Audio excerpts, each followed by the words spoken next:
So one cool bit of knowledge that interior designers need to have in their back pocket is making sure that the sizes of things inside an interior make sense with the sizes of the people who will be there. Hi everyone, it's Carol from Discover Interior Design, and I'm so glad you're here. So in this video, I'm going to be talking about anthropometry and also ergonomics. So two things that deal with sizes of humans, and also how we interact with spaces. And it's information, knowledge that an interior designer needs to have so that we create spaces that make sense. So let's get started, and I'll share, some information about each of those terms and also kind of examples of how we think about those when we design spaces. So Merriam-Webster's dictionary definition for anthropometry is the study of human body measurements, especially on a comparative basis. So what does this mean for interior design? Well, what this means for interior designers is that that's something we need to be aware of, the sizes and average sizes of humans, so that when we are designing a space, that it makes sense for the people who live there. And then think about an architect. For sure, they need to know about the average sizes of humans when they are building a building. And so they need to know that information so they know what size, what's a typical average size of a room, of a kitchen to hold a certain amount of things, to have a countertop or maybe even a kitchen island, and, what type of size of room that needs to be. And so, there's always this relationship between having some information about the average sizes so that spaces are created that will fit people as well as fit everything else that goes into a home.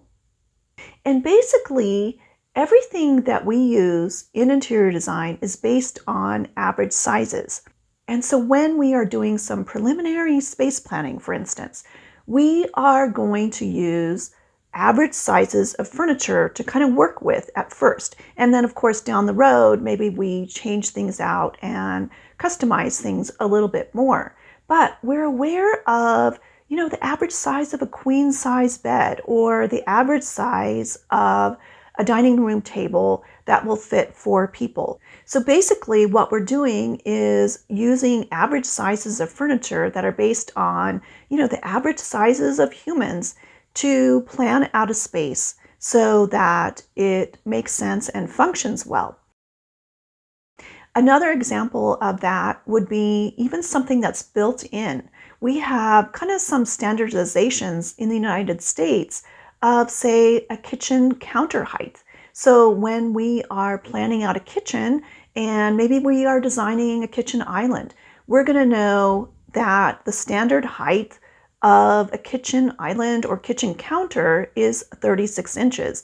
And we'll use that information to do preliminary planning so that that kitchen is planned out with average sizes that make sense for everyone.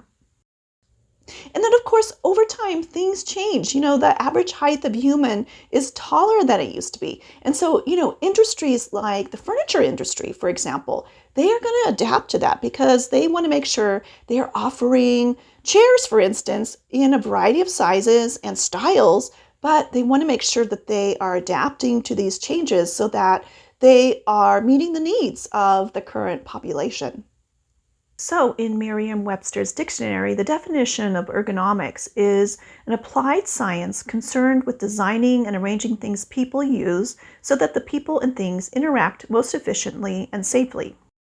As an interior designer, we are working with both anthropometry and ergonomics because we want to know sizes of things. We want to make sure that the sizes of furnishings or anything that's built into that room makes sense with the sizes of the people who are going to live there.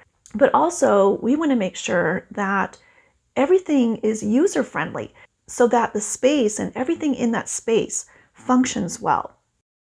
An example of that would be a home office. Say, as an interior designer, you're going to design an office for someone. And as an interior designer, you would want to know average sizes of things. You would want to know what's the average height of a desk, or even the depth and also the width.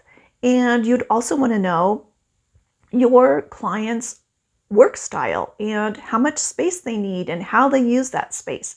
But also you would want to think about a chair. If they're going to use a chair to sit up to that workspace, making sure that that chair was the size that makes sense with that person and that it makes sense with that workspace so that everything is accessible, that no one's going to strain their back or strain their neck. Or think about a coffee table.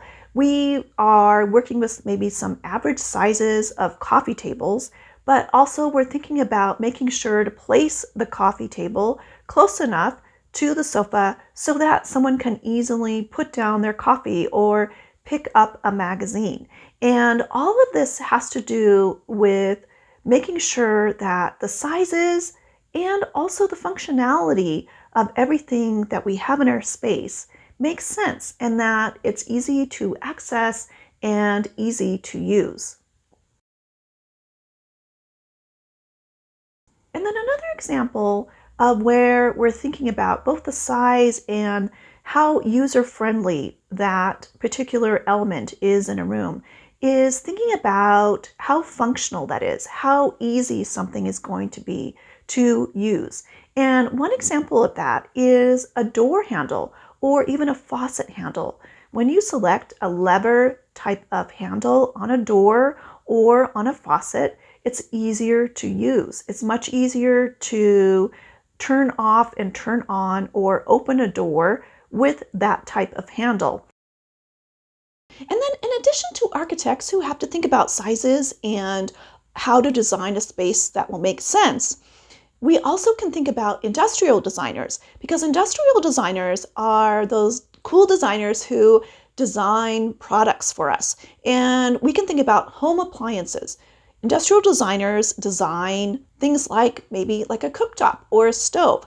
They need to know about the average sizes of humans. They also need to know about the average sizes, say, in a kitchen. They need to know about, okay, what's the average depth of a countertop and also the average height of a countertop, and working with those dimensions to create a stove or cooktop that will fit in most kitchens. They also have to think about, okay, how is this person going to use this appliance and making sure that it's as easy as possible. And then an interior designer will come in and they'll start out with, an average size cooktop or stove, but they're going to check in with their client and find out more about their cooking style. They may even go with them to an appliance showroom where we can check out all these different styles and designs of cooktops, but also the sizes.